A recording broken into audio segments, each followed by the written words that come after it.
Then when you pop this cover off, screwdriver, pop it out. You have a mesh covering the speaker. You just rip the mesh off. That's it. How to fix a blown speaker.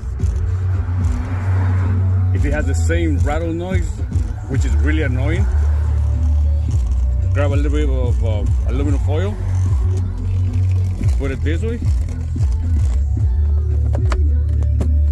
That's it.